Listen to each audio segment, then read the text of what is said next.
আবরার ফাহাদ এই একটি নাম যখন আমরা উচ্চারণ করি এখনো 5 বছর পরে এসেও আমাদের শরীর শিউরে ওঠে। আমাদের চোখের সামনে সেদিনের সেই ছবিগুলো, যেদিন আমাদের অন্যতম সহযোদ্ধা নাহিদ ইসলামের গায়ে এই 24-এর অভ্যুত্থানের যে আঘাতগুলো, দাগগুলো দেখেছিলাম, সেদিন প্রথম যে চেহারাটি চোখের সামনে ভেসে উঠেছিল সেটি হচ্ছে আবরার ফাহাদ। বিগত 16 বছরে ফ্যাসিস্ট আওয়ামী লীগ সরকার এই বাংলাদেশে কিভাবে ছাত্রলীগকে দিয়ে, যুবলীগকে দিয়ে আর আওয়ামী লীগকে দিয়ে, কিংবা নাম না জানা এরকম অসংখ্য লীগকে দিয়ে এদেশের মানুষকে শোষণ করেছে, নিপীড়ন করেছে, অত্যাচার করেছে, ক্ষমতার অপব্যবহার করেছে, তার প্রত্যেকটি যে উজ্জ্বল দৃষ্টান্ত, সেই দৃষ্টান্তের প্রতীক হচ্ছে আবরার ফাহাদ। আমরা বুয়েটে এমন অসংখ্য নির্যাতনের কথা শুনি। যখন থেকে আমরা এই আবরার ফাহাদকে হারিয়েছি তখন থেকে এই চিত্রগুলো, গল্পগুলো ওই বুয়েটে ছাত্রলীগ নিষিদ্ধের একটি প্রক্রিয়ার মধ্য দিয়ে আমরা বিভিন্নভাবে শুনতে থাকি।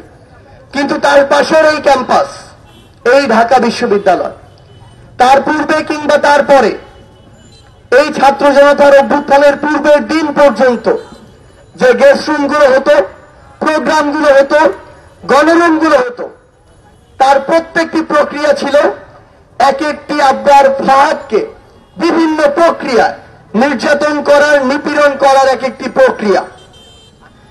আজকে ঢাকা বিশ্ববিদ্যালয়ের ছেলেদের যে হলগুলোতে প্রথম বর্ষের শিক্ষার্থীরা সিট পাচ্ছে, সেই হলগুলোতে এক প্রকার কৃত্রিম সিট সংকট তৈরি করে 3 বছর আমাদেরকে গণরুমে থাকতে বাধ্য করা হয়েছে।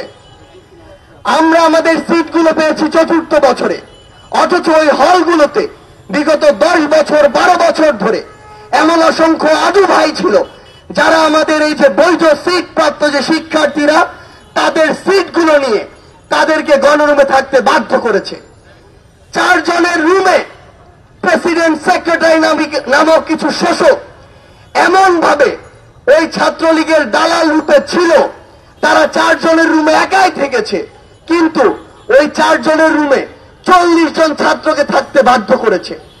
আমাদের মনে আছে প্রথম বর্ষে 4 জন শিক্ষার্থীর যে রুমে আমরা 40 জন ঘুমিয়েছি, এক পাশে ফ্লোরিং করে কাত হয়ে ঘুমিয়েছি, আরেক পাশে কাত হওয়ার জায়গাটুকু পাইনি। সকালে যখন ক্লাসে যেতাম ওই এক পাশ ব্যথা হয়ে থাকতো। আমাদেরকে রাত 10টায় গণরুমে যেতে প্রত্যেক দিন বাধ্য করা হতো। সেই গণরুম কখন শেষ হতো তার কোন নির্দিষ্ট সময় ছিল না। রাত 12টা, 2টা, 3টা, এমনকি ভোর পর্যন্ত ফজরের আজান ওই গণরুমে, ওই গেস্ট রুমে হয়েছে, এমন অসংখ্য ইতিহাস রয়েছে। ঢাকা বিশ্ববিদ্যালয়ের ওই গণরুমগুলোতে ছাত্রলীগ নামধারী কিছু লোক পিশাচ এক প্রকার মাদকাসক্তের মতো হয়ে যেত। তার উদ্দেশ্যই থাকতো গণরুমে একটি স্ট্যাম্প নিয়ে যাবে, গেস্ট রুমে একটি স্ট্যাম্প নিয়ে যাবে এবং শিক্ষার্থীকে মারবে। এমন অসংখ্য উদাহরণ ঢাকা বিশ্ববিদ্যালয়ের গেস্ট রুমগুলোতে রয়েছে, যেখানে এই স্ট্যাম্পগুলো শিক্ষার্থীদের গায়ের উপরে ব্যবহার করা হয়েছে। ওই গণরুমগুলো ব্যবহার করা হতো শিক্ষার্থীদের দাস বানানোর জায়গা রূপে।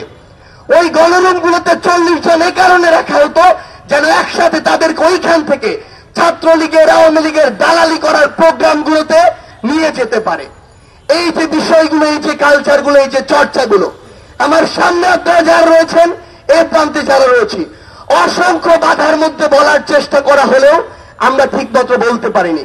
কিন্তু এখন সময় এসেছে, এই যে অসংখ্য জীবন দেওয়ার বিনিময়, আমার ভাই, আমাদের ভাই শহীদ আবরারের জীবনের বিনিময় এই বাংলাদেশে ছাত্র জনতার অভ্যুত্থানের পরবর্তী নতুন একটি সময় এসেছে।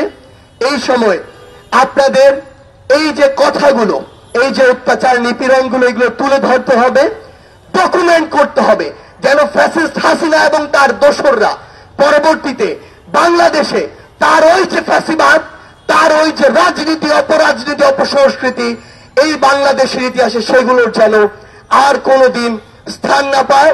শহীদ আবরার ভাই সহ আমাদের সকল শহীদ ভাইয়ের বিচার এই বাংলাদেশে যেন অতি দ্রুততম সময়ে বাস্তবায়ন হয়।